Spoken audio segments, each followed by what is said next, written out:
Greetings, ladies and gentlemen. Here, it's Rock'n'Roll Spot coming at you with the weekly comic book roundup, event edition. So, this is the first week of doing it this way. Instead of one long video, will simply be a series of shorter videos, each one dealing with a specific group of books. And we'll be kicking things off with the event one. Now, event books are usually... Well, actually, a really good example would be Infinity Wars from a few months back. That was an event book. Admittedly, a smaller event book in the fact that it was much more contained. It didn't spill into... And while, yes, as Guardians of the Galaxy claimed to be an Infinity Wars tie-in, you could still read it without, without reading Infinity Wars and be just fine. Story made perfect sense. War of the Realms, which kicks off today, that's gonna be a different story. So let's get started with War of the Realms #1. This will be the only book for this video.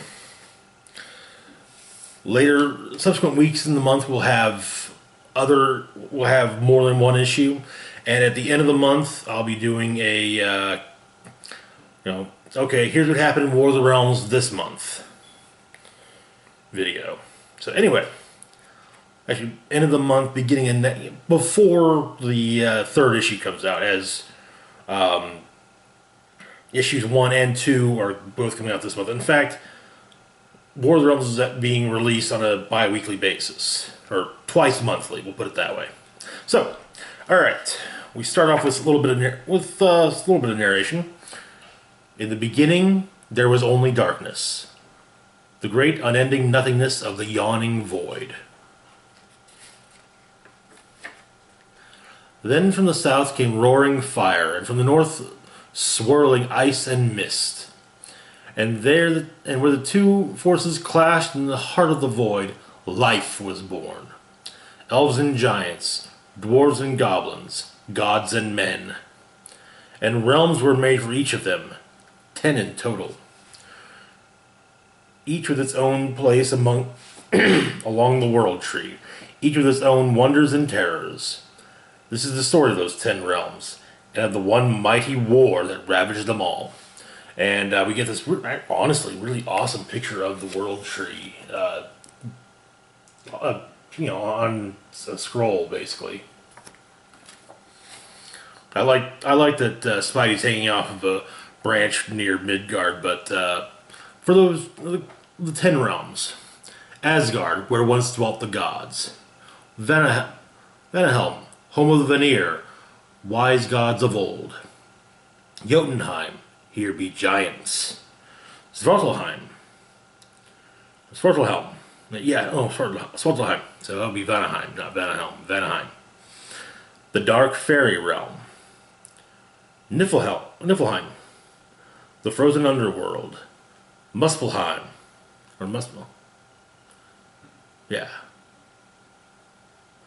where fire was born; Midgard, the realm of mortals; Nidavellir, land of the dwarves; Alfheim, realm of the light elves; and Heaven, the realm of angels.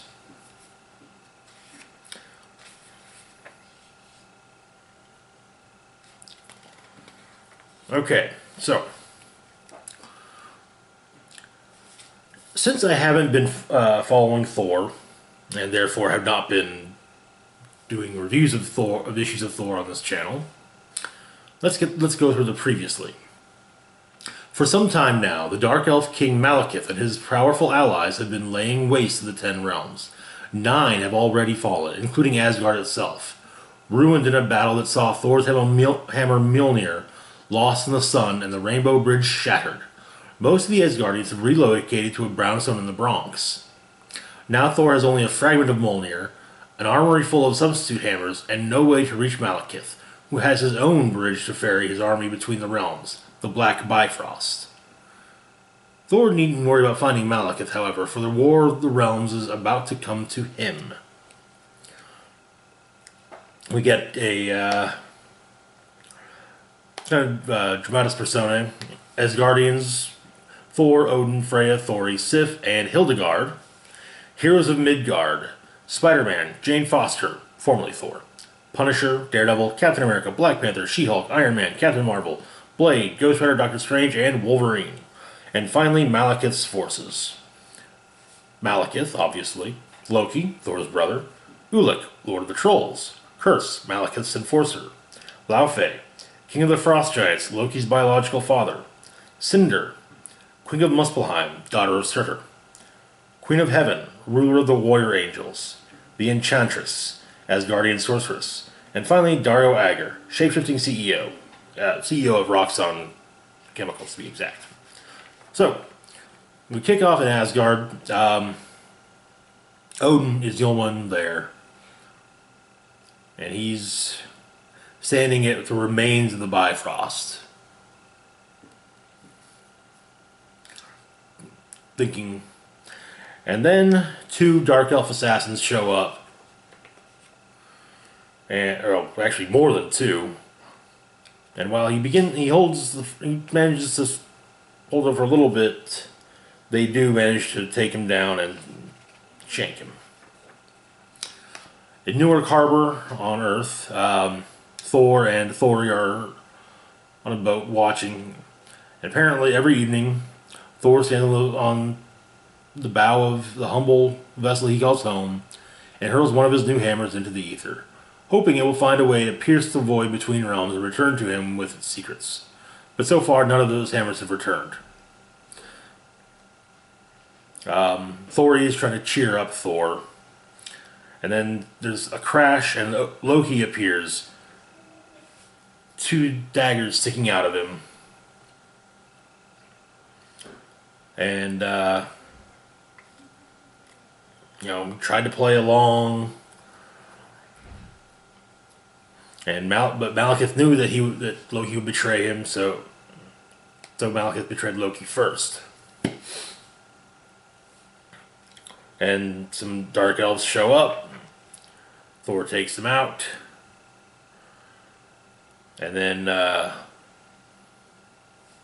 Thor insists that Loki take Thor to Malekith via the Black Bifrost. Before leaving, Thor tells Thori to alert the Avengers. However, Thor realizes something's up.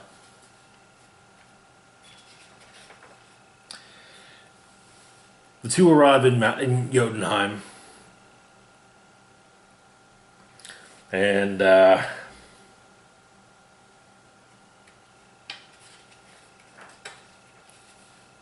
turns out it was not Loki that arrived at Thor's boat, but rather Malekith himself. And he's brought Thor right into an ambush, bunch of frost giants.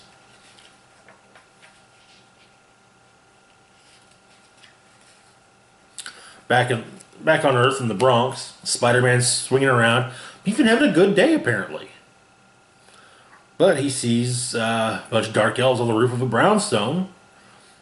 And so he goes after... Him and Freya work together to stop them. Apparently, Thor has told Freya of Spider-Man.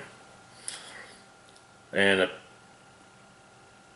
apparently, she thought that Thor was exaggerating with the more colorful aspects of who Spider-Man is. Apparently, there were other Dark Elves in the building, but seemingly they've been held off.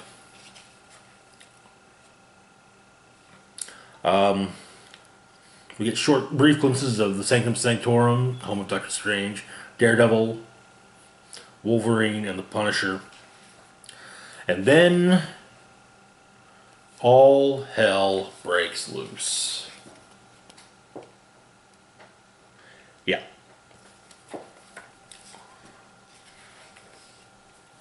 And so Punisher and Daredevil get involved. War Angels are going after choppers. You got Frost Giants, one of them are still Vikings. And then, of course, however, the Avengers show up.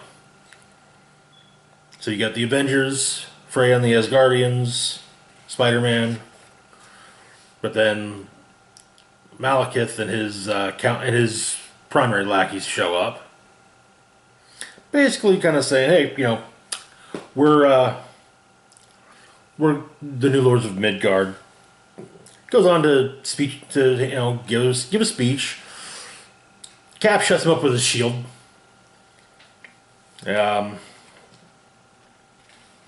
They fight a bit. One of the Frost, Lo-Fey himself, picks up Freya. However, Loki cuts off his hand. The actual Loki talks a bit. It's one of those things, no one trusts him. He informs Freya, however, that Thor is trapped in Jotunheim.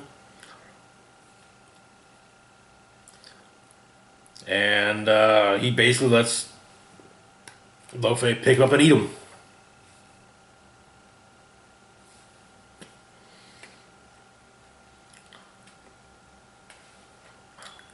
But the fight continues on Earth. Meanwhile, back in Jotunheim, Thor's fighting frost giants, just wading through them all.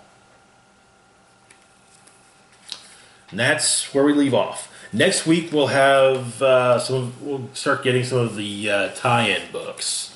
Especially with events like War of the Realms, there are mini-series with stories that tie into it. I know there's going to be War of the Realms Uncanny X-Men, War of the Realms Punisher. There's also one called War Scrolls, which will kind of be the War of the Realms from the perspective of reporters and such.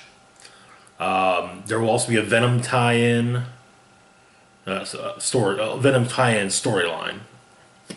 Avengers will be tying into War of the Realms. There's going to be... I won't actually be getting all of the tie-ins, but I will be getting most of them. So anyway, that's it for this video. Here in a second, we'll actually be moving on to the X-Men. As always, feel free to like, share, and subscribe. Links to Facebook, Twitter, and my Patreon in the description box down below. Rock and Roll Spock signing off, saying live long and rock hard.